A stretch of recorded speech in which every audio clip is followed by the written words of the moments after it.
Watch right now on the Front News Project. A shock for the Kremlin. Flamingo cruise missiles are already striking Russia in Moscow. A blackout is coming soon. Crimea is on fire. The largest oil depot. Russians are fleeing. The Ukrainian armed forces are taking back the peninsula. And more horror in the Russian army. The disposal of volunteers is in full swing. And this is just the beginning. Fiery, hot, and blazing footage from the front lines. Watch right now.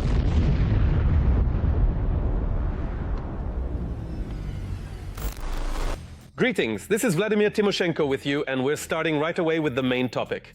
Russia is in blackout. Moscow, get ready. The Ukrainian armed forces are launching an energy war against the aggressor country. Ukrainian drones and missiles are disabling thermal power plants deep behind enemy lines. What awaits Russians this winter if their dictator doesn't come to his senses and agree to peace talks on terms acceptable to Ukraine? More on this coming up. 8 airports closed fires from Erupts to Nizhny Novgorod, 251 drones over 16 regions of Russia. From October 5th to 6th, Russia faced the largest Ukrainian drone attack in the past 6 months. A strike was carried out on the thermal power plant in Klintsi-Bryansk region. There, power outages began. And in Belgorod, there was a blackout. Part of the city was left without electricity for a long time, and this is not the first time. And the city flickered. Good morning, dear friends. As a result of the overnight work by our energy workers and emergency services, as of now, there is a partial outage in 24 settlements affecting 1,400 residents. On the eve of winter and the heating season, Russia is once again routinely striking Ukrainian energy infrastructure. And now, for the first time in the 3.5 years of war, Kyiv is not only threatening retaliatory strikes, but is actually carrying them out. If they threaten a blackout in the capital of Ukraine, then the Kremlin should know there will be a blackout in the capital of Russia as well. Any action by Russia aimed at harming Ukraine provokes a symmetrical response. This also applies to the energy sector. The president was absolutely right in what he said. We will find both the means and the weapons, and we will carry out these operations. They will definitely realize that in this way, they will not gain any advantage. Any action by Russia will definitely be met with a counteraction. Andriy Inatov, Chief of the General Staff of the Armed Forces of Ukraine. Blackouts in Russian regions and even in Moscow are quite possible. And there are several reasons for this. One of them, of course, is the strikes by the Ukrainian armed forces on the power grid. And the second is the sanctions that are already in effect. And accordingly, the inability to purchase spare parts and equipment. And the existing ones are deteriorating and becoming unusable. Russia's energy sector today is a powder keg. The capacity deficit reaches 25 gigawatts. This is not an isolated failure, but a systemic collapse. And this is even before any systematic strikes, which Russia itself is bringing closer by its actions against our energy sector. Instead of investing in its own thermal power plants and state district power stations, Moscow is losing reserves due to sanctions and aging equipment. Andrei Kovalenko, head of the Center for Policy Development. If Ukraine starts systematically striking thermal power plants and state district power stations in all regions of the Russian Federation, as happened in the Belgorod region on the night from Sunday to Monday, it will be extremely difficult to restore Russia's energy sector. Currently, 42 regions of the Russian Federation are already imposing consumption restrictions during peak hours in the central part of the country. In Siberia and the Far East, there is an energy shortage everywhere. And this is even without any capacities being knocked out, while Russians are destroying Ukraine's energy sector.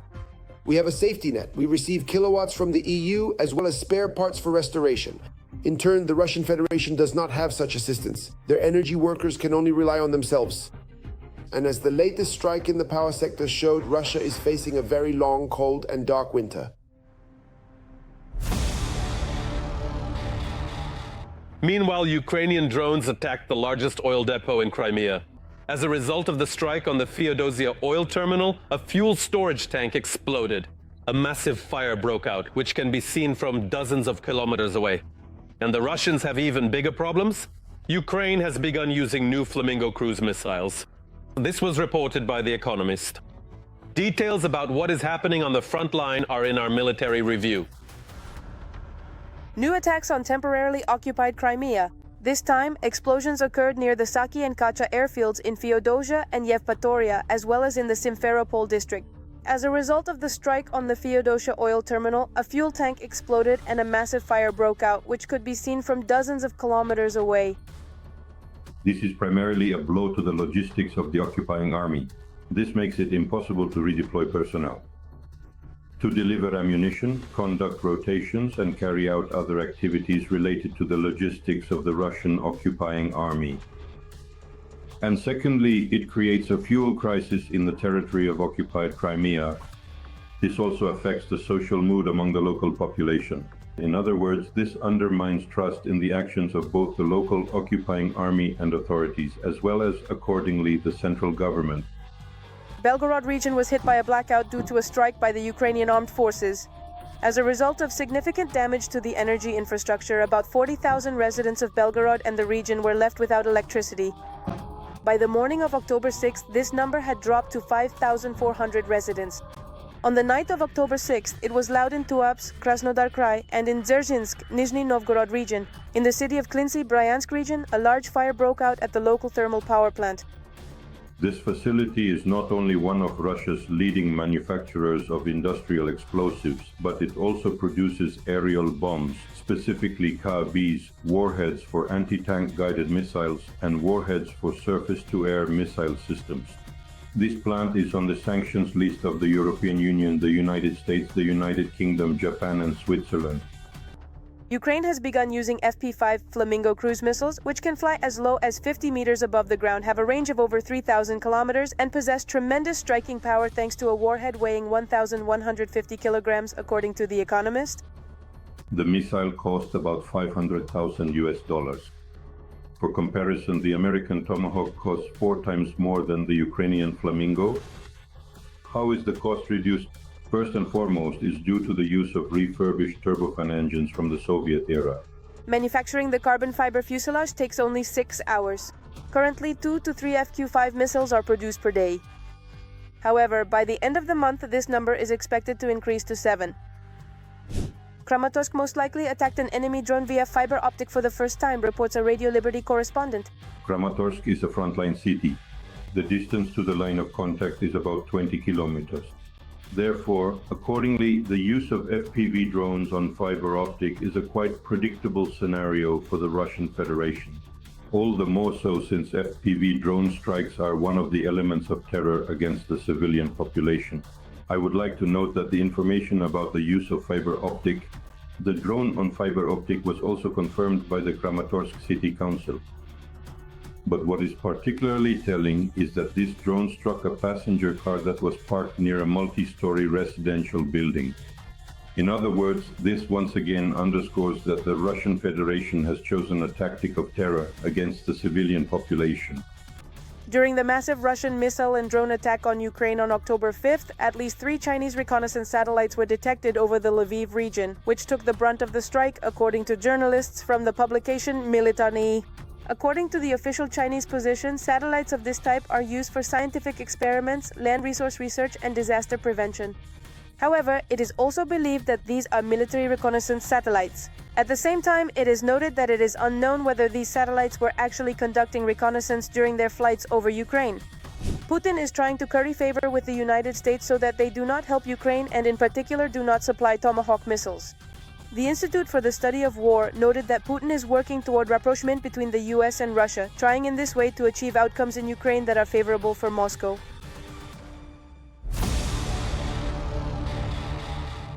Well then, let's now analyze the operational situation on the much-suffering Pokrovsk direction of the front. The enemy army's bloody rampage continues here as well.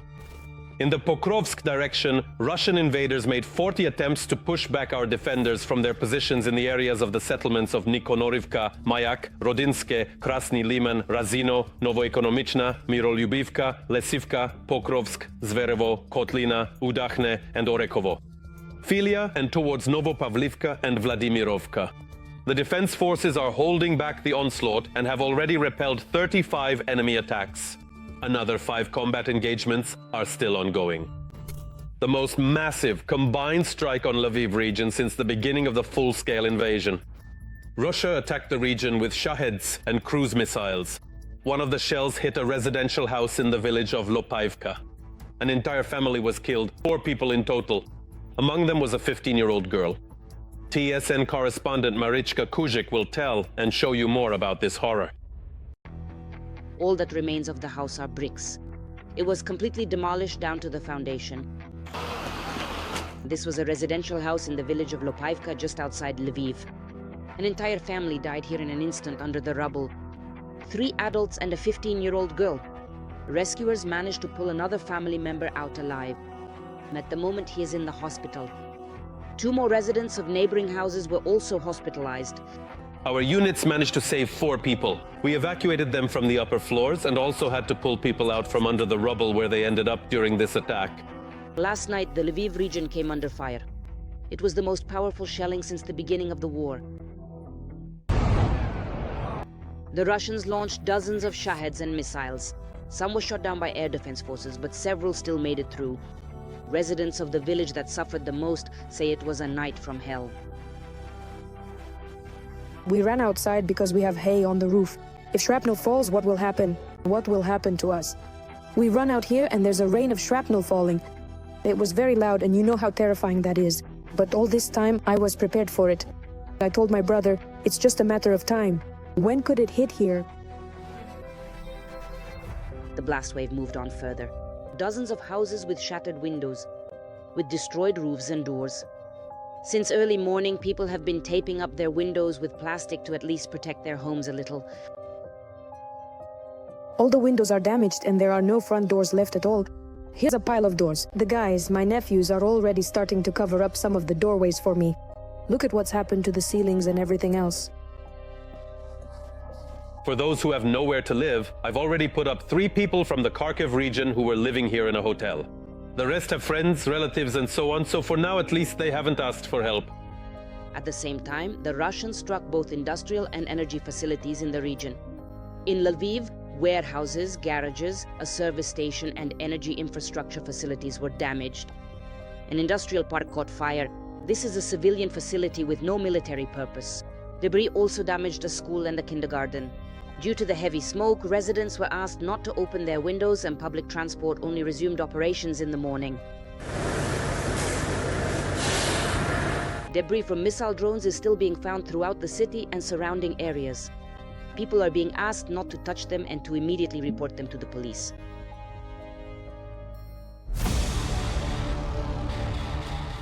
And now it's time for an analysis of the operational situation on the Lyman front. The Russian world continues to destroy, kill, and maim here as well. On the Lyman front, Russian occupiers attempted to break through our defenses 4 times in the areas of the settlements of Horetka Dub, Myrna, and Chandri Hailov. 2 clashes are still ongoing. Every voice matters. Join our community, support independent journalism, and help us bring you the truth from Ukraine. Become a member of Ukraine Today. Join us now. Russian volunteers are tragically dying in Russia's ongoing and brutal war against Ukraine more frequently and in greater numbers than other categories of military personnel and occupiers. This alarming trend is clearly evidenced by comprehensive research data compiled from an extensive analysis of more than 134,000 Russian soldiers tragically killed at the front lines. This raises a critical question. Who among the ranks of Putin's vast army truly has the best and most realistic chance of safely returning home from this devastating conflict? And which Russian soldiers are most likely not to be lucky enough to live longer? More on this ahead. No one will help you here. Crawl after the guy in the underwear. It turns out they kept sending us to assault the whole time, telling us to go for the stronghold. I don't have a leg anymore. From September 19th to October 3rd alone, the Russian army irretrievably lost more than 1,000 people in the war in Ukraine. There's absolutely nowhere to take a refreshing bath. I don't know if I'll truly make it out of this situation. I'm crawling for about 20 long kilometers and my head is constantly spinning. The losses of the Russian Federation are horrifying. The economy is bursting at the seams, but Putin is ready to make even greater sacrifices. Now even businesses are being harshly required to help recruit people for the front. Now it has actually become significantly easier to simply give up, to do what really will not work. He knows perhaps more than anyone that people do understand us and instead just to stand up and firmly. Independent journalists using open sources have identified the names of 134,125 Russian soldiers who have died since the start of the full-scale invasion of Ukraine. This data makes it possible to track a kind of pulse of the war when the Kremlin spared no one and threw its people into local assaults for the sake of capturing yet another village in Ukraine. Our commanders are making inadequate decisions, sending us to certain death. There are just so many different civilian drones out there. PLV and Baba Yaga are coming. All the mortars and barrels, the artillery, are firing. And there's no cover at all. They're just sending us out in the open. And now the guys are digging their own graves. For the first year and a half, the casualty graph looked like a roller coaster. That was when Russian troops were storming Bakhmut and Avdiivka.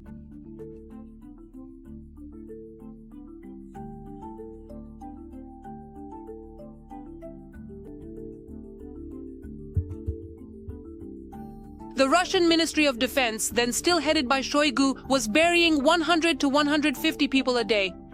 Sometimes the numbers would drop to 50 or 60 killed per day.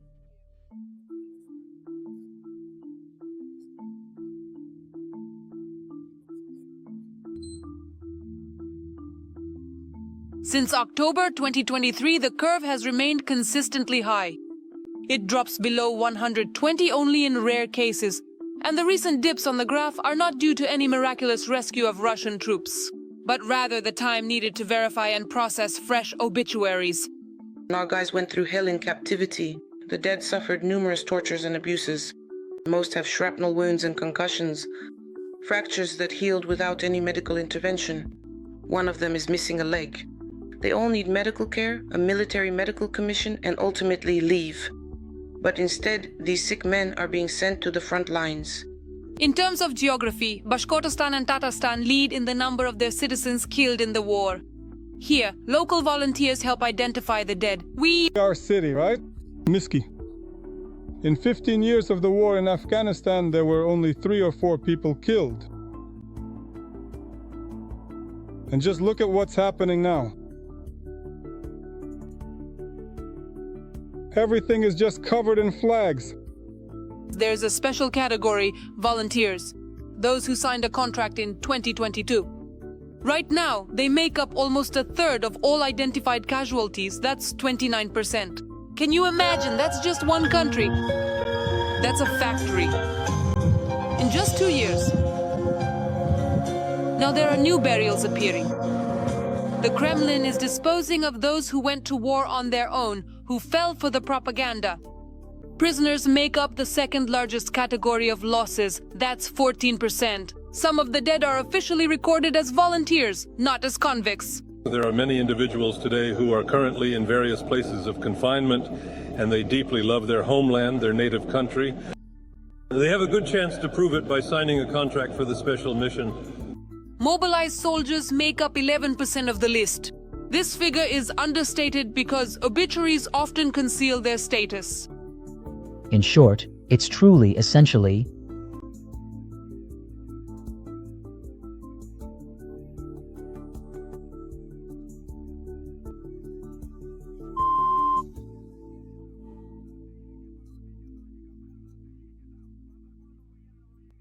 one of the most significant categories of losses are Russian officers who deliberately went to kill Ukrainians for the sake of medals on their chests. Journalists have counted 5,847 dead, and these are already with exact names. Among them are 150 colonels and as many as 12 generals. We lived our lives. We didn't worry about a thing. We rejoiced in our happiness. We grieved deeply in our sorrow. And then, quite suddenly, bang, and all the young guys went off to tragically die. For the Russian army, this is a painful blow because their entire system relies on officers. They coordinate the interaction between different units and, accordingly, give criminal orders for strikes on Ukraine. So, what are the real numbers? Actually, it was our Putin who got involved in this war. How many people have died? So then? What is visible from open sources covers only 45 to 65% of the actual losses. That is, the list, 134,000, is just the tip of the iceberg, which Putin is doing everything he can to hide. Currently, Ukraine counts more than 1,100,000 losses. This list includes both wounded and missing Russian occupiers. Even the so-called occupied LDNR stopped publishing data on their losses since December 2022. In reality, according to BBC and Mediazona, the number could be more than 300,000 Russian soldiers killed. And that's not counting the bodies that still remain on the battlefield. The number is staggering. The flags are hanging. In short, there are a lot of dead, guys. It's going to be countless. I feel like by the time we learn the whole truth about their numbers, the entire country will already be dreaming. The Russian army, which has already lost hundreds of thousands of people, continues to fight. So-called volunteers from Eki are making up for the shortage in personnel. Officers are dying faster than they can be trained. And now death statistics have become the main indicator of the success of the world's second army. And now, an analysis of the situation on the Kramatorsk and Toretsk fronts. The enemy is becoming more ferocious here as well. On the Kramatorsk front, the enemy attacked our defenders' positions once, advancing toward the settlement of Stopochki. On the Toretsk front, however, the enemy carried out 14 assault actions in the areas of Rusinova Yara, Katerinivka, Shkerbinivka, and Pleshchiivka. Right now, fighting is taking place in 3 locations. The Zaporizhzhia nuclear power plant has plunged into a blackout which could lead to a major accident. And at the Chernobyl nuclear power plant, due to the actions of Russian occupiers who sent drones there, the arch protecting the 4th, destroyed reactor was left without power. We present to your attention the details of yet another atrocity committed by the Russian invaders. The Ministry of Energy of Ukraine does not rule out the possibility of a nuclear and radiological accident at the Zaporizhzhia nuclear power plant, which is located in the Russian-occupied city of Enerhodar. The ministry made this statement in response to an inquiry from the Radio Liberty Project. The Zaporizhzhia nuclear power plant is the largest nuclear facility in Europe and the 3rd largest in the world in terms of total capacity. Before the full-scale Russian invasion, the Zaporizhzhia nuclear power plant was supplied by 10 overhead power lines. Due to shelling by the occupiers, by 2025 only 2 of them remained operational. One of them stopped working at the beginning of May. And on September 23rd, the last one connecting the plant to the Ukrainian power grid was disconnected. As a result, the Zaporizhzhia nuclear power plant is now operating on backup diesel generators. The authorities describe this mode of operation as unprecedented, since the plant's design did not provide for the long-term functioning of safety systems solely on diesel generators. Accordingly, there is no reliable data on the guaranteed duration of their uninterrupted operation or on their reliability indicators under such a load. The situation is further complicated by the gradual degradation of equipment as well as the inability to carry out necessary scheduled maintenance and regulatory work. This significantly increases the risk of diesel generator failure and consequently creates a threat of shutdown of the nuclear fuel cooling systems and disconnection of critically important safety systems, which could lead to a nuclear and radiological accident. Earlier, President Zelensky also spoke about the unprecedented danger looming not only over Ukraine. The plant was not designed for this and has never operated in such a mode for so long, and we already have information that one of the generators has broken down. And it is precisely the Russians, because of their shelling, who are preventing the repair of the power lines and the restoration of basic safety. And this is a threat to everyone. No tourist in the world has ever dared to do to a nuclear power plant what Russia is doing now, and it is right that the world does not remain silent. Even the IAEA called the situation threatening, by the way, on the 3rd day after the Zaporizhzhia nuclear power plant was left without power supply. The Director General of the agency, Rafael Grossi, flew to Moscow to celebrate the 80th anniversary of the Russian nuclear industry. At that time, the official met not only with the director of Roscosmos, but also with Putin himself, and in the end gave a completely optimistic response. He said that he had an important exchange of views with the dictator regarding nuclear safety. But as we can see, the tension around the largest nuclear facility in Europe has not subsided. The European Union is now calling for the withdrawal of the ASC, equipment, and all unauthorized personnel from the territory of Ukraine's Zaporizhzhia nuclear power plant, and for it to be returned to Ukrainian control. It is impossible for such a massive system to be managed by realists. Attention needs to be paid not only by Europeans now, but also by Trump. Attention should also be paid to Xi Jinping as well as Modi. Putin has already set his sights on Modi. It must be said, friends, that you are supporting a nuclear terrorist. This is the only terrorist in the world who has nuclear weapons. In this case, you are all terrorists, because if it goes off, it will affect the entire planet. And Chernobyl will seem like a cherry on top of the cake to you. While a ticking time bomb from Russian aggression is maturing in the occupied part of the Zaporizhzhia region, the Chernobyl nuclear power plant is also suffering. For the second time this year, an emergency has occurred due to attacks by the Russian army.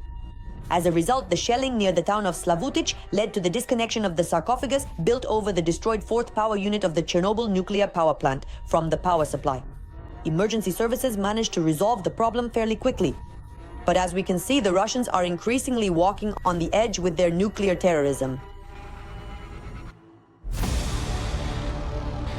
Well then, now we will analyze the situation on the Novopavlovsk front, where Putin's army is as usual acting in its typical manner. On the Novopavlovsk direction, the aggressor tried to break through the defenses of our defenders in the areas of the settlements of Zelenigai, Alta, Podobnaya, Voskresenka, Sechnevoy, Sosnovka, Voronoe, and Novogrigorievka. Our soldiers repelled 12 enemy assaults and 4 more attacks are still ongoing. Yes, the intensity of fighting in the Porozhsk region is increasing. The enemy is deploying assault troops, heavy equipment, and aviation. They are attacking the Rabotino salient both from the east, from Novopokrovka towards Malatokmachka, and from the west, from Nesteryanka towards Novodanilivka. A report from the Porozhsk front line by TSN correspondent Ruslan Ermaluk, coming to your attention right now. A couple of tons. Sometimes it's a couple of tons, 2 or 3 tons, it all depends on how much we work. This guy carries 2 tons of shells by hand in a single day. His name is Vitaly, he's from Volyn, and he's the father of 3 children. A real machine. I could have stayed away, but my brother is here, so I'm here too. Almost everyone in this crew is a volunteer who has been fighting since 2022 or 2023. Most of them started out in the infantry and now, after training, they're gunners. Myself in 2022. The year it all started. I'm not a soldier and never served, but we went in on pure enthusiasm. Because of the large number of enemy drones in the air, the vehicle is dug in, camouflaged, and covered with nets. In the 2023, there wasn't this kind of intensity or variety of birds. Drones started appearing up front in 24, let's say, in large numbers. And to this day, there are more and more of them. Near the gun, Lemon stands guard with a shotgun. 10 per magazine. 10 rounds in each mag, and I've got 2 mags with me. But if needed, I can fire off all 10 at once. Whatever flies in, that's what we shoot down. The enemy, even though they're careful, tries to advance every day. They don't go on foot, they come on bikes or motorcycles. And it's like this every day. And sometimes there are big offensives with tanks and APCs. That's when the gun barrels get red hot from firing. To the max. At their peak, the guys even fired over 100 rounds in one shift. That is, in a day and a half, sometimes 2 days, it happened. Yeah, sometimes it was 20 or 30 rounds too. It all depends on the intensity, on how hard the enemy pushes into our land and our positions. Right now they're firing high explosive shells at infantry. The self-propelled gun is aimed at the target and the shells fly across the steppe and into the groves. We work with precision. That is, we try not to give away our position as much as possible, because there are a lot of drones in the air, they're watching, and counter battery fire could come in. So we try to be more precise, and when needed, many of our FPV drone pilots work on dropping munitions and we support them. The gun fires, the camouflage nets drop, and the vehicle hides. Somewhere out in the field, the first explosions of enemy artillery shells are already going off, blending with the roar of air bomb detonations. They're bringing in aviation. They use aviation every day. You can even more or less set your watch by them, because they mostly operate in the evening hours. So yes, they launch 5, 6, or even more almost every day. Not almost every day, but literally every day. Yes, they keep working with KABs. Here they became who they are now, warriors.